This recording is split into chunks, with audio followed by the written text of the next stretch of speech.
Tuhan, saudara sekalian, satu konfirmasi yang Tuhan berkatkan sore hari ini, di mana kita berada di tengah-tengah kehidupan dalam dunia ini. Kita sedang berada di masa yang sulit karena menghadapi berbagai macam tantangan, persoalan dalam hidup ini. Dan firman Tuhan yang kita akan renungkan bersama-sama, kita akan renungkan firman Tuhan, iman di tengah badai. Iman di tengah badai. Bagaimana kita tetap beriman kepada Allah dalam nama Tuhan Yesus Kristus di tengah-tengah badai kehidupan yang harus kita alami dalam hidup. Karena itu kita sama-sama membuka di dalam kitab Mazmur yang ke-13. Kitab Mazmur yang ke-13. Kita akan membaca dari ayat yang pertama hingga ayatnya yang ke-6. Kita akan baca silih berganti. Yang pria akan membaca ayat-ayat yang ganjil dan yang wanita membaca ayat-ayat yang genap. Dan di ayat yang ke-6 kita akan sama-sama membacanya. Mazmur 13 ayat 1 sampai ayat yang ke-6, yang ganjil, yang pria, yang genap, yang wanita. Hanya ayat 6 kita sama-sama baca. 2, 3. Doa kepercayaan untuk memimpin biduan Mazmur Daud. Berapa lama lagi Tuhan Engkau lupakan aku terus menerus? Berapa lama lagi Engkau sembunyikan wajahmu terhadap aku? Berapa lama lagi aku harus menaruh kekhawatiran dalam diriku dan bersedih hati sepanjang hari? Berapa lama lagi musuhku meninggikan diri atasku? Pandanglah kiranya menjawablah aku ya Tuhan Allahku. Buatlah mataku bercahaya supaya jangan aku tertidur yang mati.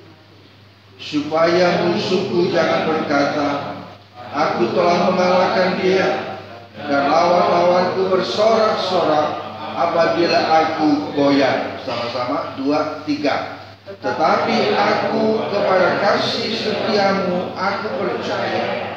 Hatiku bersorak-sorak karena keselamatanmu. Aku mau menyanyi untuk Tuhan karena Ia telah berbuat baik kepadaku. Puji Tuhan. Ayat yang ke-6 saya akan baca sekali lagi. Tetapi aku kepada kasih setiamu aku percaya. Hatiku bersorak-sorak karena penyelamatanmu.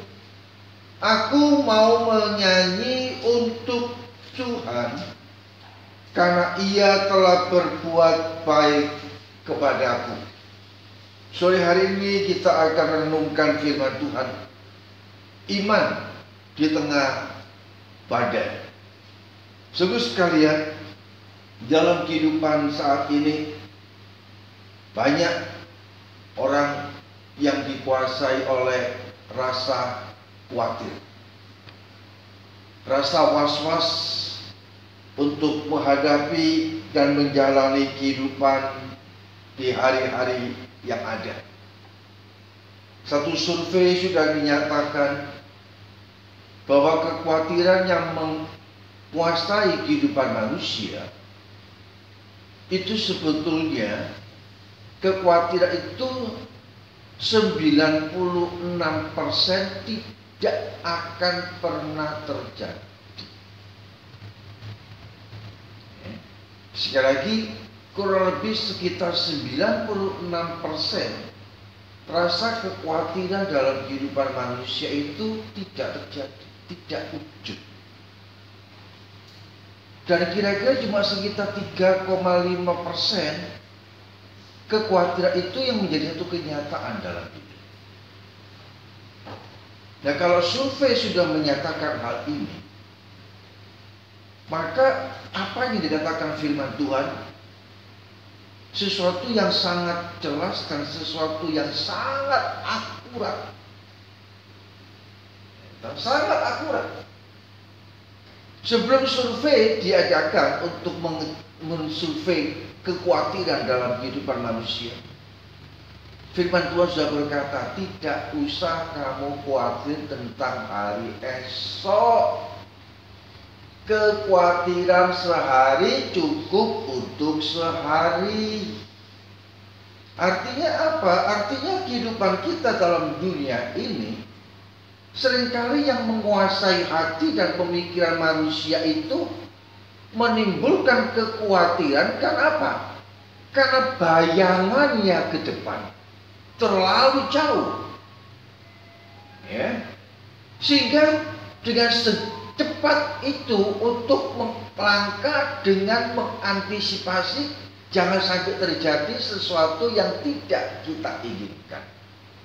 Dan pada saat kita mengkhawatirkan, katakan kita mengkhawatirkan 1 minggu yang akan datang, nanti kita mau makan apa. Tetapi setelah kita lewat pada minggu yang kita khawatirkan pada minggu yang kemarin, kita bisa lewat. Artinya apa yang kita khawatirkan dalam minggu yang lalu mengenai apakah aku bisa makan nanti pada minggu yang akan datang menjadi satu kenyataan, tetap dipelihara sama Tuhan.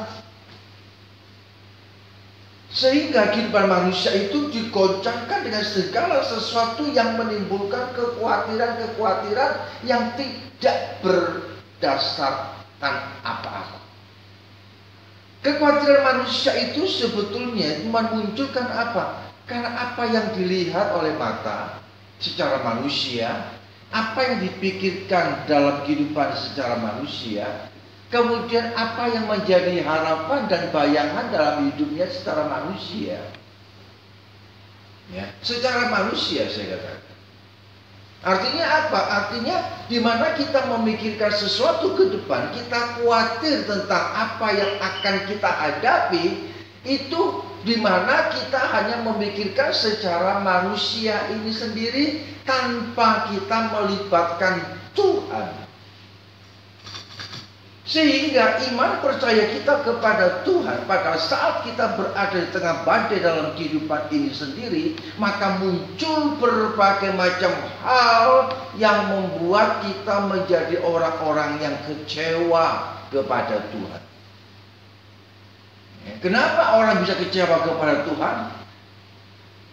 Karena apa yang dikhawatirkan dalam hidupnya menjadi satu kenyataan. Karena apa yang dikhawatirkan dalam hidupnya menjadi satu kenyataan. Karena apa? Karena dia tidak melibatkan Tuhan. Dia cuma berpikirkan dengan cara bagaimana manusianya untuk kita bisa melewati masalah demi masalah dalam hidup ini. Manusia penuh dengan segala kelemahan dan kekurangan. Tidak ada manusia yang super, saudara. Ya. Dan kalau manusia mempunyai satu kekhawatiran untuk masa depan, kemudian terbentur dengan keterbatasan daripada kehidupan manusia, masa manusia akan menyalahkan Tuhan? Ya. Mari kita akan berpikir secara objektif, saudara.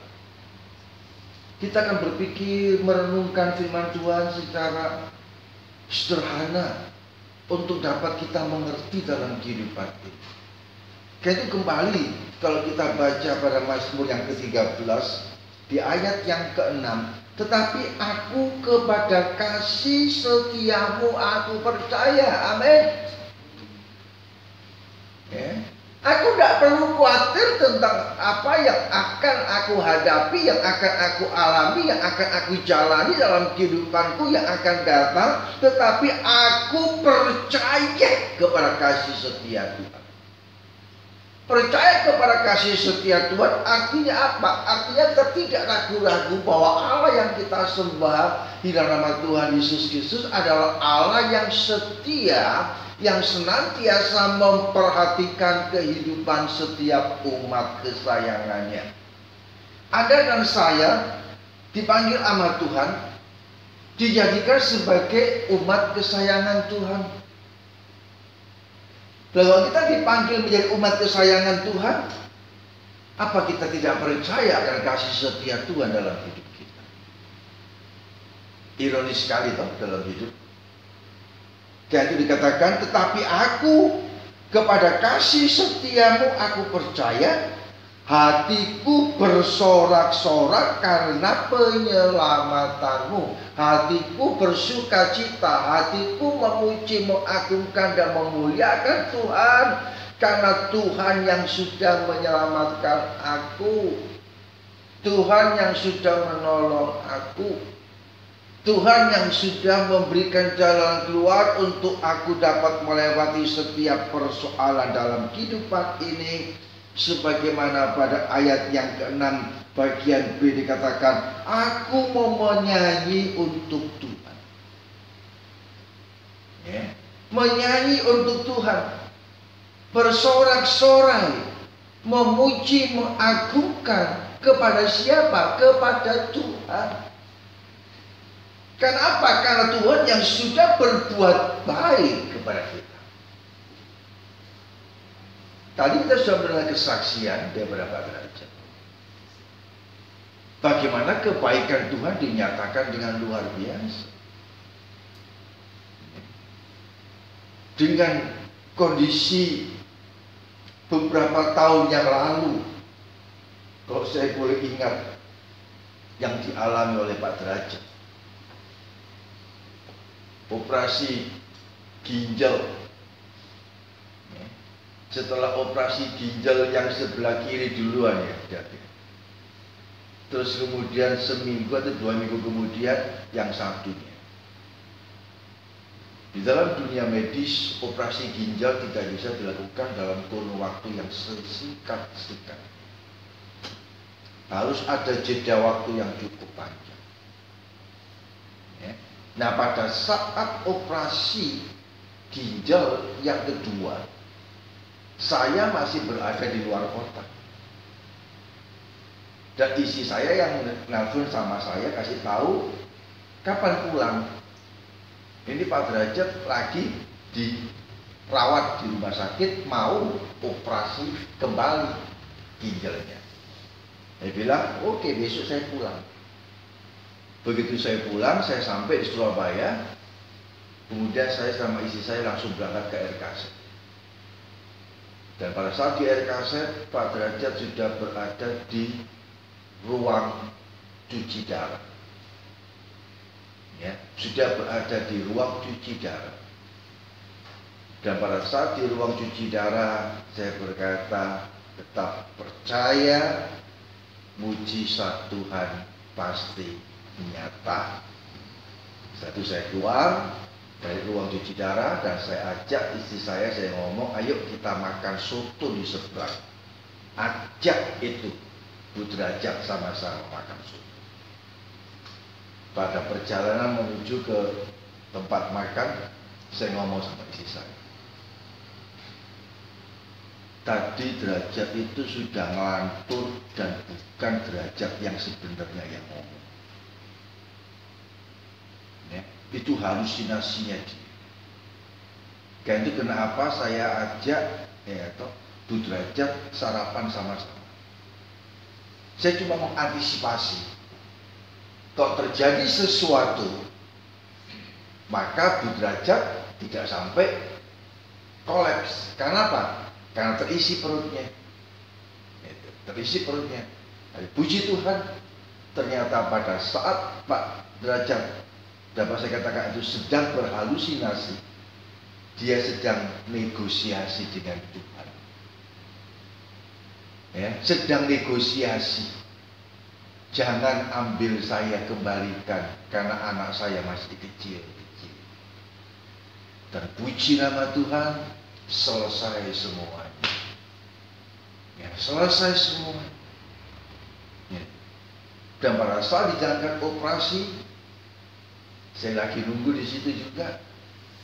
Baru masuk, tidak lama dokternya keluar lari. Ya. Saya tanya, kenapa dok?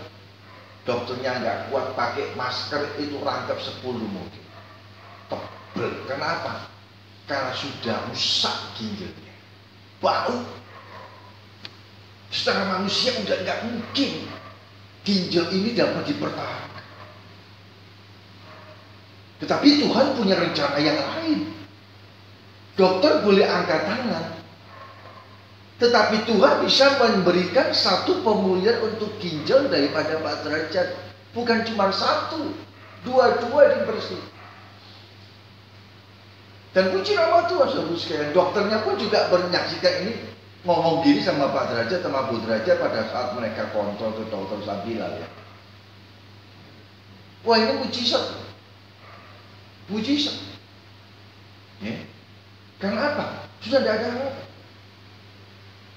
Nah, ini yang dialami oleh Pak Derajat. Dan juga saudara-saudara kita yang lainnya, baik Pak Basuki, baik Pak Iwan, ya, mengalami hal yang sama. Termasuk saya pun juga mengalami hal yang sama di dalam proses daripada Tuhan, di mana kita sedang menghadapi badai dalam kehidupan ini. Bagaimana iman kita dapat mengatasi badai ini sendiri. Dan hal ini dilakukan juga, ya tersebut sekalian, dihadapi juga oleh Ibu Okta, Pak Okta. Dan saya pikir udah ya hampir menyeluruh deh, termasuk Bu Rahayu, menghadapi badai dalam hidup ini. Tidak ada seorang pun yang tidak menghadapi badai. Nah, sekarang kita merenungkan bagaimana supaya iman percaya kepada Tuhan itu akan tetap kuat di tengah-tengah badai kehidupan. Dan kenapa Tuhan izinkan badai itu ada dan harus kita hadapi. Kita melihat, saudara sekalian, mempelajari satu perjalanan di antara seorang hamba Tuhan yang sangat luar biasa dipakai Tuhan. Seorang nabi besar dipanggil, dipilih sama Tuhan untuk menjadi seorang hamba Tuhan, begitu luar biasa dipakai oleh Tuhan. Pada saat dia berada di puncak kariernya sebagai seorang hamba Tuhan, di mana berhadapan dengan Raja Asa, ya, di mana Raja Asa melakukan tindakan-tindakan yang sangat jahat, lebih jahat daripada raja-raja yang sebelumnya, ya. Dan kalau kita perhatikan dalam satu Raja-Raja pasal yang ke-16 Raja Asa, yaitu Raja Ahab. Raja Ahab. Kemudian pada ayat yang kita baca dalam satu Raja-Raja 16, bisa dibacakan pada ayat yang ke-30 dan 31.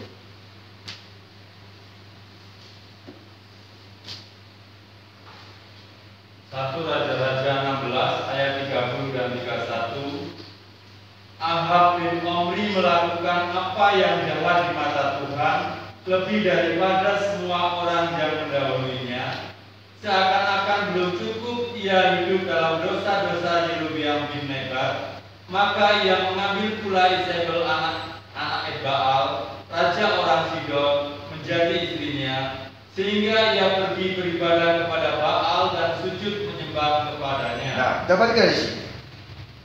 Ahab pada saat dia menjadi seorang raja, dikatakan firman Tuhan, Ahab melakukan apa yang jahat di mata Tuhan lebih daripada semua orang yang mendahulunya.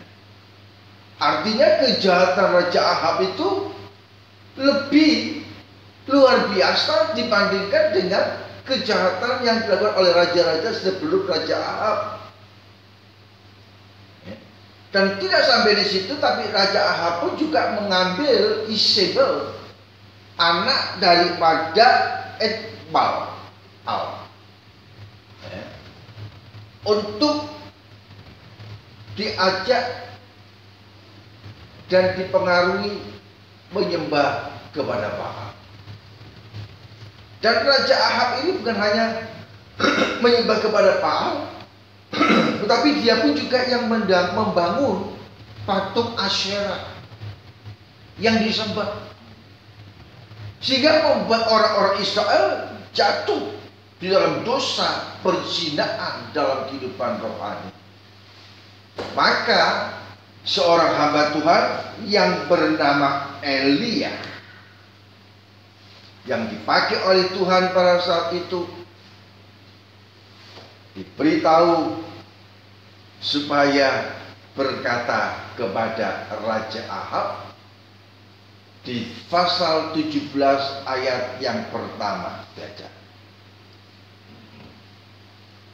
Pasal 17 ayat pertama. Lalu berkatalah Elia orang Tisbe dari Tisbe Gilead kepada Ahab, demi Tuhan yang hidup, Allah Israel yang kulayani, sesungguhnya tidak akan ada embun atau hujan pada tahun-tahun ini, kecuali kalau kukatakan. Ya, dapat ikan. Nabi Elia berkata bahwa tidak akan ada hujan sampai nanti aku katakan lagi hujan mulai turun. Dan pada saat Nabi Elia berkata demikian, Nabi Elia menyampaikan firman Tuhan. Berarti di mana Raja Ahab bersama rakyat yang dipimpinnya akan mengalami masa kekeringan yang luar biasa panjang. Nah, masa kekeringan yang luar biasa panjang itu sendiri apakah tidak juga dialami oleh Nabi Elia? Pertanyaan saya. Kira-kira Nabi Elia berada di dalam tempat yang juga mengalami kekeringan tidak? Betul? Ya, mengalami dong. Karena dia berada di tengah-tengah dalam kehidupan orang-orang Israel. Berarti apa yang diucapkan oleh Nabi Elia itu pun akan menjadi satu kenyataan yang dialami dalam hidup pribadinya. Dan Tuhan berkata kepada Elia, ya, sekarang kamu pergi ke tepi sungai Kerit. Dari air yang ada di sungai Kerit kamu bisa minum, dan aku akan kirim daging dan roti melalui burung gagak. Coba kita merenungkan sejenak. Pada saat Nabi Elia menyampaikan firman Tuhan kepada Raja Ahab bahwa akan ada kekeringan, sampai aku katakan lagi turun hujan, baru ada hujan. Nabi Elia saat itu dia tinggal di dalam tempat, walaupun katakan gubuk yang kecil, tetapi bangunannya cukup bagus, layak untuk ditempati oleh Nabi Elia sebagai seorang hamba Tuhan. Betul tidak? Ya. Nah, sekarang dari tempat tinggal dia, katakan kos-kosan deh. Dari kos-kosan setelah dia berkata kepada Raja Ahab akan ada kekeringan, terus kemudian Allah ngomong sama Elia, sekarang kamu pergi kemana? Ke pinggirnya sungai Kerit. Berarti rumah tempat tinggalnya Nabi Elia ditinggal oleh Nabi Elia, dan Nabi Elia berada di mana? Berada di pinggir kali Kerit. Luar biasa. Bukan tempat yang enak bagi Elia. Tempat yang gak layak secara manusia. Seperti orang gelandangan dong. Kasarannya kan begitu, betul tidak? Dari tempat tinggal yang enak, gak kehujanan, gak kepanasan, gak keanginan, ya, gak kedinginan.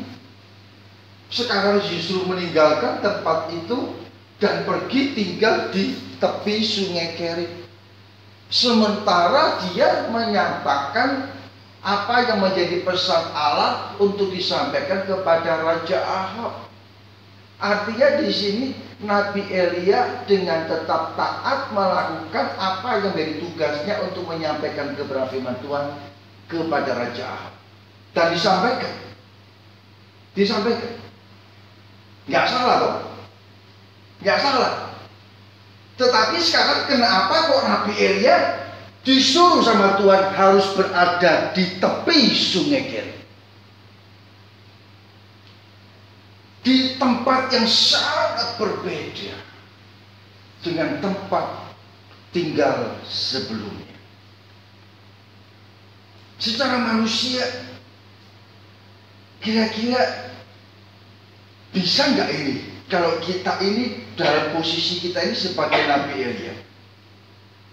Kalau kita memikirkan kekhawatiran kita secara manusia, cuma memikirkan secara manusia, mampukah kita? Mampu nggak kira-kira? Gak akan mampu. Gak ada seorang pun yang mau untuk meninggalkan tempat tinggal yang bagus, yang layak, disuruh tinggalkan dan disuruh pergi tinggal di pinggir kali. Di pinggir kali.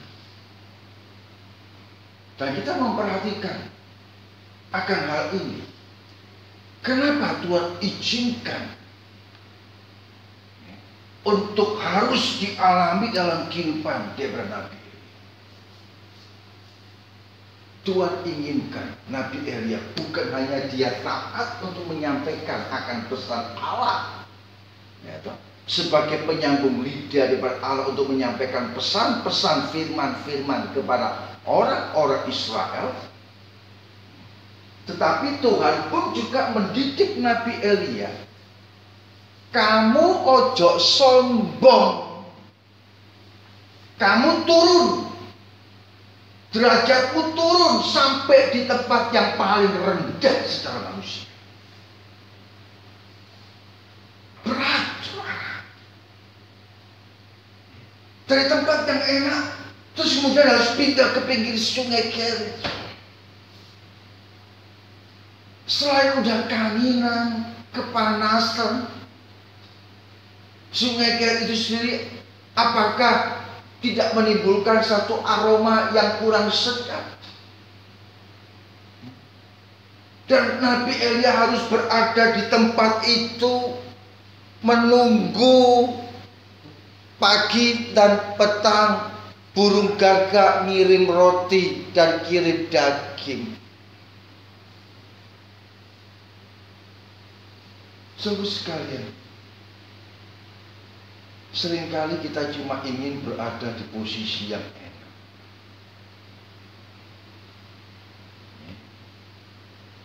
Dan Tuhan inginkan supaya kita sebagai umat Tuhan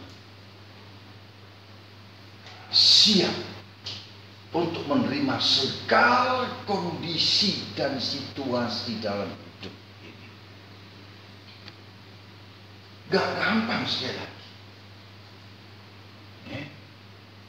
Kayak itu kalau seseorang cuma maunya maunya enak terus, ya, berarti dia itu berada dalam satu suasana kehidupan yang gak pasti. Kenapa? Karena dia gak ngerti sebenarnya hidup itu yang bagaimana yang akan dialami selama hidup di dalam dunia ini. Karena itu firman Tuhan berkata, sebagaimana yang dicatat dalam kitab Injil, ada seorang yang miskin yang setiap hari hanya duduk di depan rumah orang kaya, cuman mengharapkan untuk mendapatkan belas kasih. Sementara orang kaya yang bergelimpangan duit makan begitu enak, satu meja makan penuh dengan berbagai macam makanan. Dan pada akhirnya kedua orang itu pun meninggal dunia. Dan si miskin berada di pangkuan Bapak Abraham. Dan si kaya berada di dalam siksaan api neraka. Dan si kaya berkata kepada Abraham, Bapak Abraham, tolong biarkan orang yang ada di pangkuan mencelupkan jarinya ke dalam air, kemudian diteteskannya ke dalam lidah. Apa jawaban Abraham? Gak bisa. Gak bisa. Abraham berkata, engkau saat engkau hidup dalam dunia, engkau sudah menikmati segala keindahan, segala kemewahan. Sementara ini orang dalam kondisi yang luar biasa, Papa. Sekarang dia menikmati. Abraham berkata, enggak mungkin. Karena ada cara yang begitu jauh. Kemudian orang kaya berkata, kalau gitu aku mohon, biarlah ada hamba-hamba Tuhan yang berbicara kepada saudara-saudaraku supaya mereka bertobat.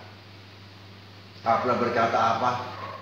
Sekalipun siapapun juga, kalau memang saudaramu tidak mau membuka telinga, mendengar, memperhatikan firman dengan hati yang rendah, percuma, tidak akan bisa.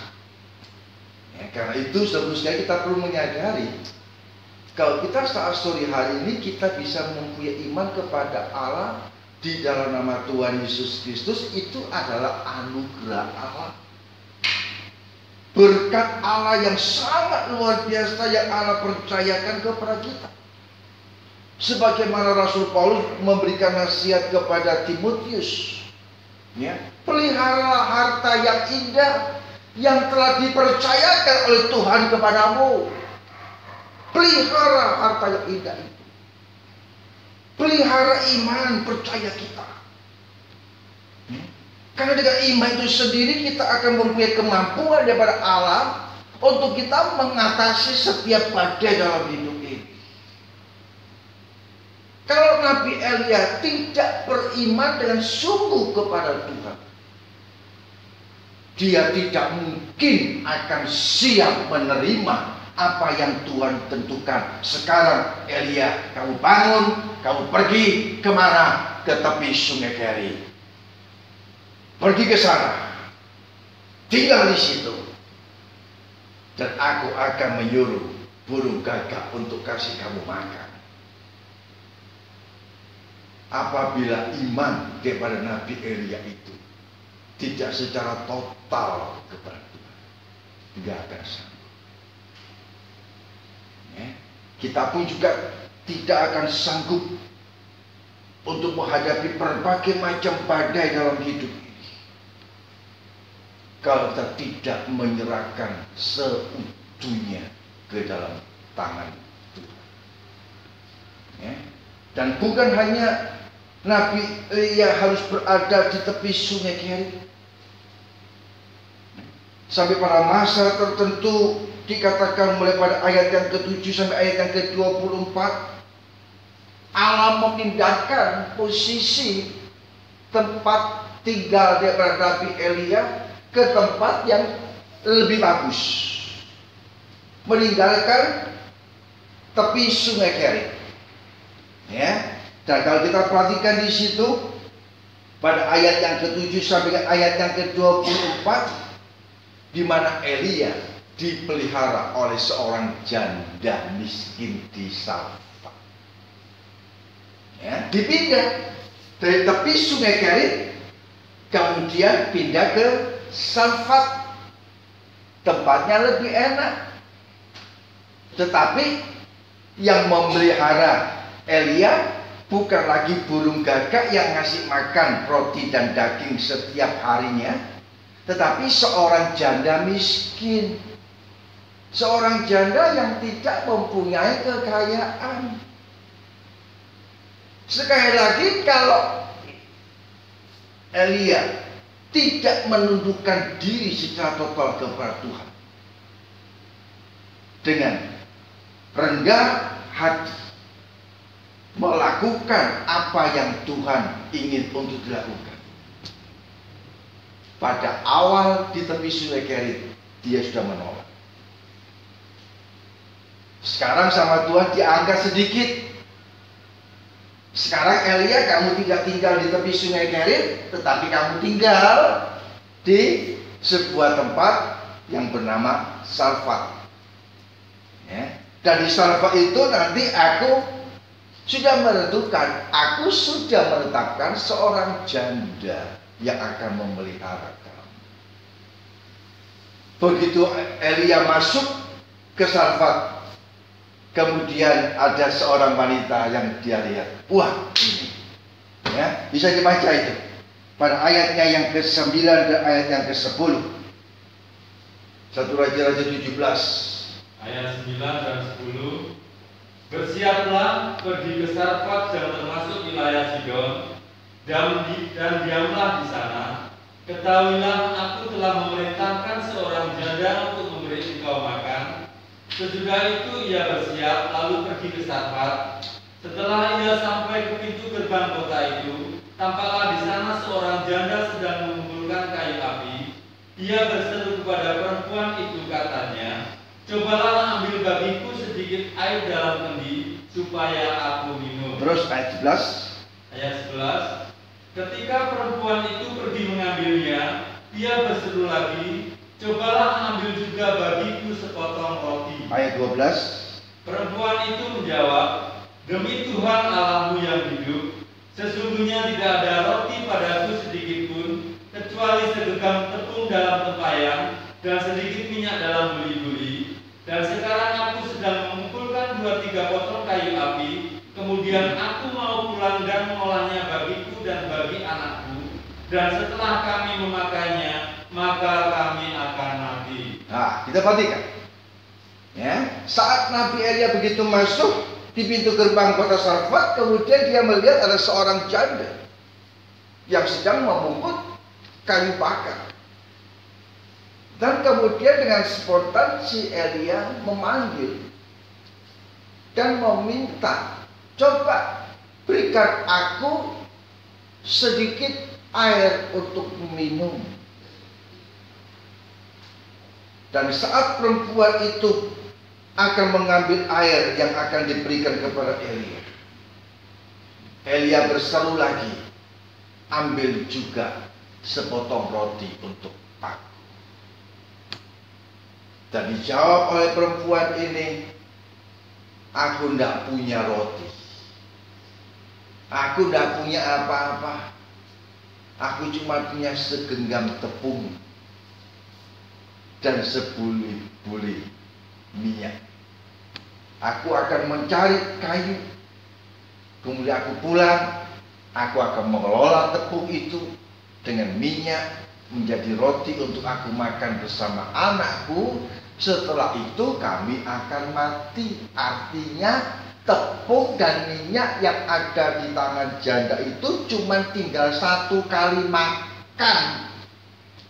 Selesai makan sudah tidak ada apa-apa lagi yang dimakan. Gak ada apa-apa lagi. Saudara sekalian, kita memperhatikan dan kita merenungkan akan peristiwa ini.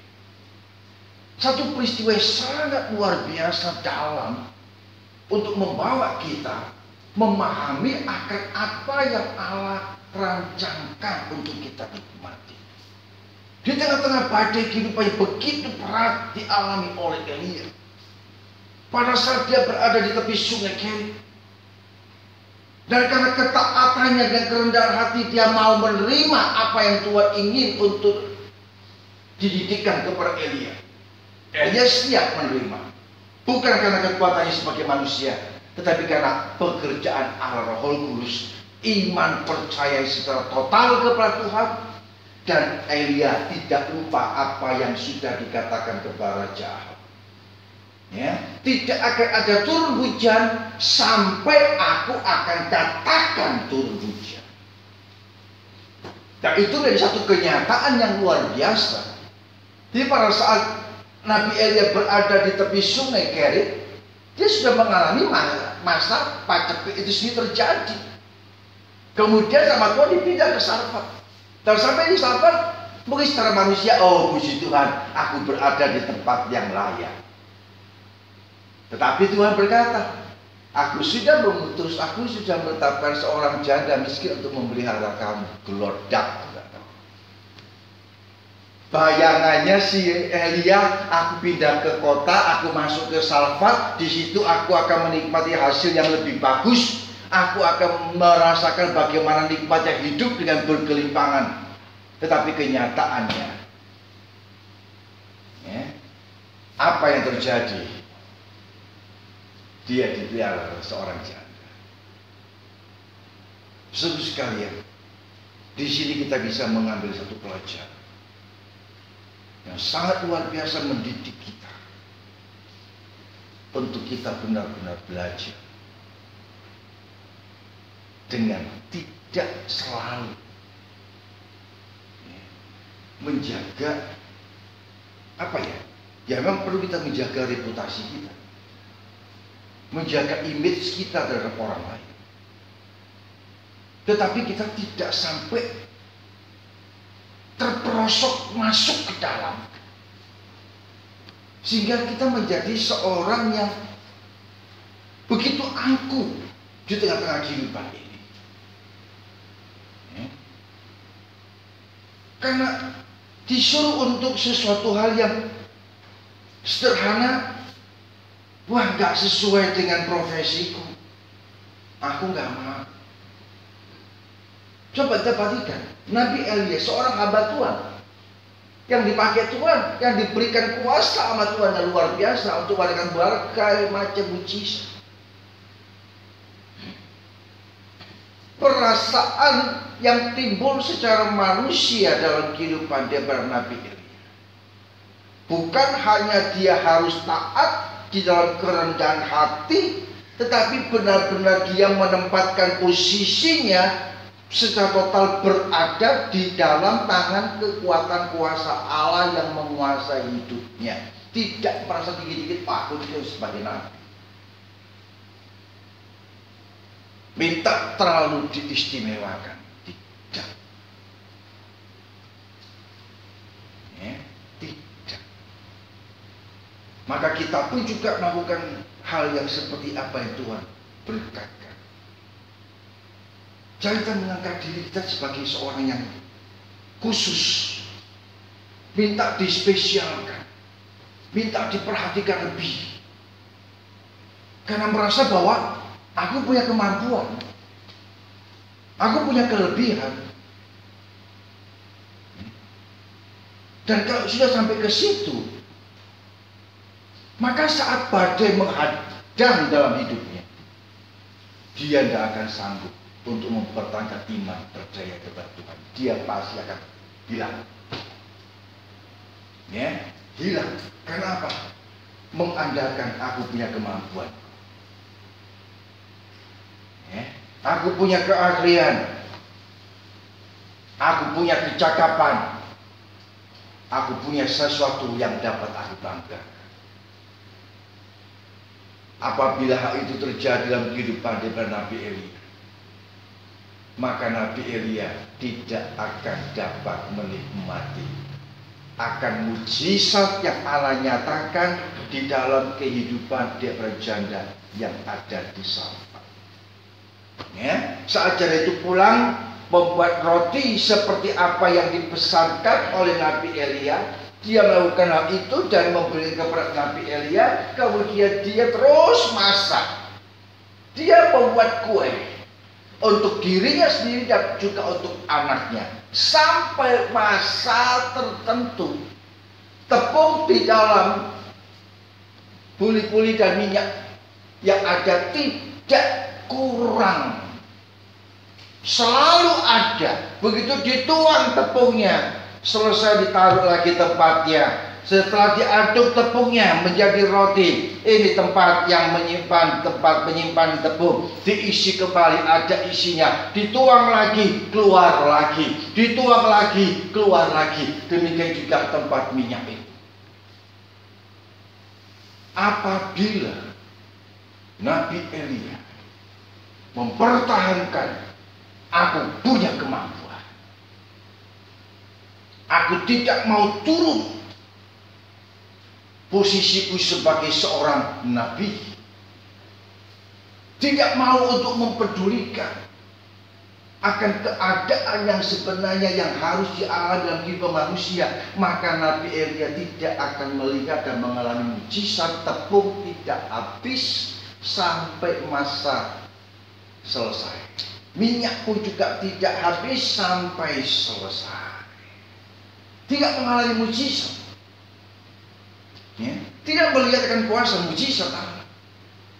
Bagaimana cara Allah memberkati, melengkapi apa yang menjadi keperluan dalam kehidupan daripada perempuan janda ini bersama anaknya, bersama dengan Nabi Elia.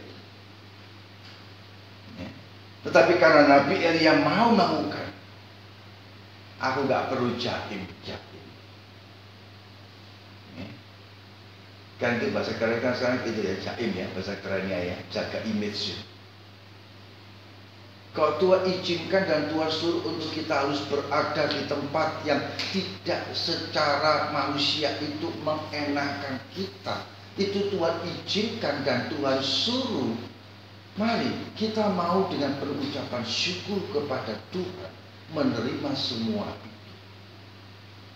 Ya. Seperti pagi tadi dalam renungan firman Tuhan yang sudah saya bagikan. Mari teruskan. Kita mau menerima apa yang Tuhan berkata. Tetap berada di bawah terang abadi itu, dituntun oleh Tuhan. Nurut. Jangan berontak, jangan protes. Dikit-dikit ngambek, dikit-dikit protes dengan Tuhan. Dan ini manusia lama. Tak itu harus ditinggalkan.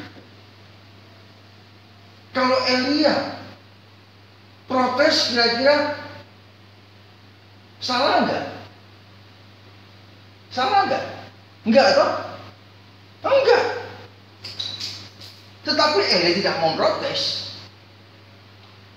Elia tidak bantah sama Tuhan.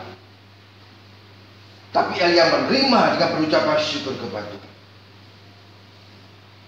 Karena apa? Karena Elia menikmati tempat yang Tuhan tempatkan, yang Tuhan berkatkan untuk ditempati oleh Nabi Elia adalah tempat yang lebih bagus daripada tempat di mana masa kekeringan yang terjadi di dalam zamannya Raja Ahab.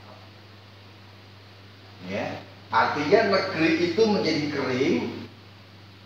Kemudian Allah membawa Nabi Elia ke tempat yang lebih bagus, bukan di tempat yang kering. Di tempat yang lebih bagus mana? Tepi sungai Kerit, pinggir kali, tapi airnya ada. Di situ kering, tapi di dalam tempat yang Tuhan tetapkan untuk dinikmati dalam kehidupan Nabi Elia, ada air yang bisa untuk diminum oleh Elia. Dan pada saat sudah mulai kering, kemudian Allah membawa Elia pindah masuk ke Sarfat. Dan begitu masuk ke Sarfat, bukan lagi burung gagak yang ngasih Elia makan roti dan daging yang setiap hari dikirim, tetapi dipelihara oleh seorang manusia, sama-sama levelnya sama sebagai manusia. Di tepi sungai Kerit, yang ngasih makan, yang ngirim makan daripada Tuhan kepada Elia adalah burung gagak. Berarti statusnya berada di status yang lebih rendah daripada Elia. Nah, sekarang sama Tuhan diangkat masuk ke Sarfat.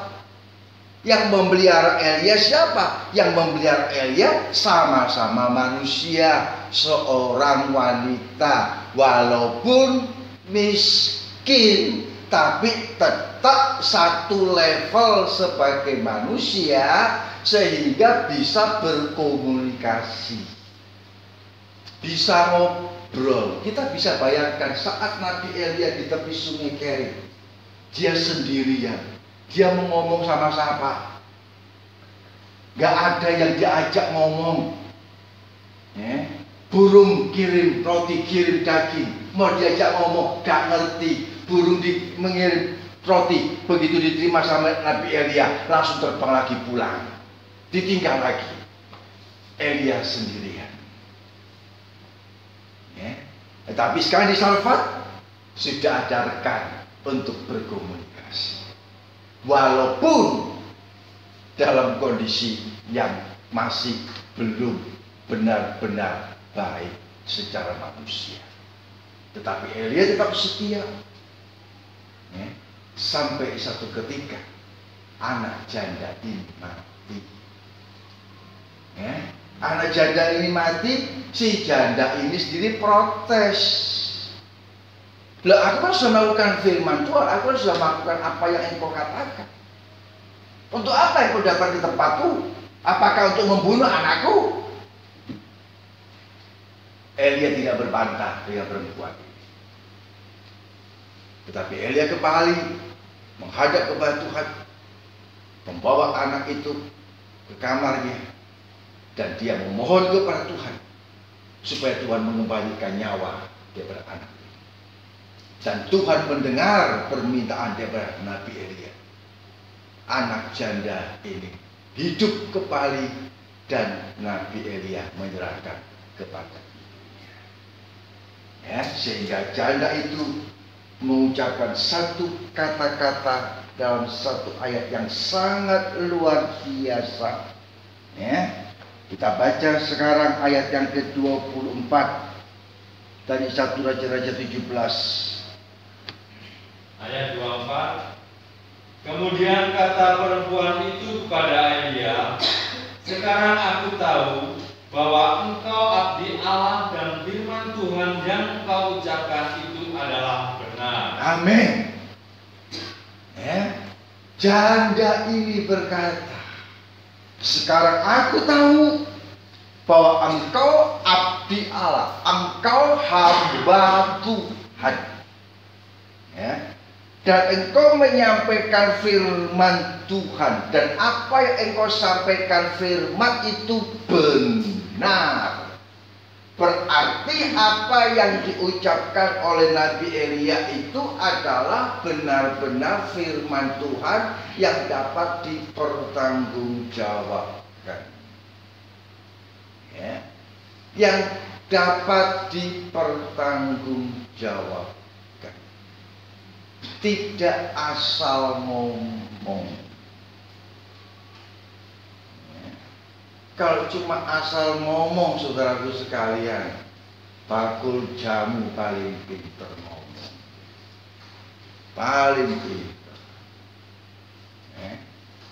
Dan kita melihat daripada ayat yang tertulis dalam 1 Raja-Raja 17 ayat 24. Akhirnya perempuan janda ini mengaku, dan dia mengatakan, aku tahu sekarang engkau adalah hamba Allah, dan apa yang kau ucapkan semuanya benar, semuanya terjadi, sebagai penggenapan daripada apa yang Tuhan janjikan. Jadi mari saudara sekalian, kita perlu untuk memiliki iman di tengah badai dalam kehidupan ini. Badai kehidupan kita harus hadapi. Tetapi jangan sampai iman percaya kita kepada Tuhan kandas, atau terbawa arus oleh persoalan dalam hidup ini. Iman percaya kita kepada Tuhan mulai menurun, tidak seperti yang dulu. Mari saudara sekalian, di tengah-tengah masa yang semakin hari semakin sulit, tidak ada sesuatu yang mustahil bagi Tuhan. Amin. Tidak ada sesuatu hal yang terlalu sulit bagi Tuhan untuk Tuhan nyatakan dan Tuhan berkatkan untuk kita nikmat dalam kehidupan. Karena Allah yang kita sembah adalah Allah yang penuh dengan kuasa, Allah yang penuh dengan kasih, Allah yang setia akan janjinya, Allah yang senantiasa menepati akan apa yang dijanjikan. Itu mari saudara sekalian, di tengah-tengah badai kehidupan ini, sekali lagi kita mau jaga iman percaya kita. Firman Tuhan berkata, orang yang percaya kepada Tuhan akan melangkah dari iman kepada iman, dan terus melangkah dengan iman. Sampai kemana? Sampai masuk di dalam kemuliaan Bapa kekal di dalam surga yang mulia. Jadi mari saudara sekalian, dengan hati yang rendah, dengan hati yang jujur, kita mau berkata sama Tuhan, Tuhan ini aku Tuhan. Kalau mungkin aku ada ketidaktaatan yang aku lakukan di dalam hidupku kepada Tuhan, ampuni aku Tuhan. Kalau mungkin masih ada rasa kesombongan karena kebanggaan daripada apa yang aku dapat, aku lakukan, Tuhan ampuni aku. Aku mau merendahkan hatiku. Aku mau merendahkan diriku. Kalau masih ada roh rontak, roh protes, tidak bisa menerima apa yang Tuhan berkatkan, mari kita sama Tuhan datang. Tuhan ampuni aku Tuhan. Aku tidak mau lagi masuk di dalam roh protes, roh berontak. Tetapi aku mau Tuhan memiliki roh yang daripada Allah yang penuh dengan ucapan syukur dan pujian kepada Bapa. Puji bagi nama Tuhan, biar apa kita renungkan.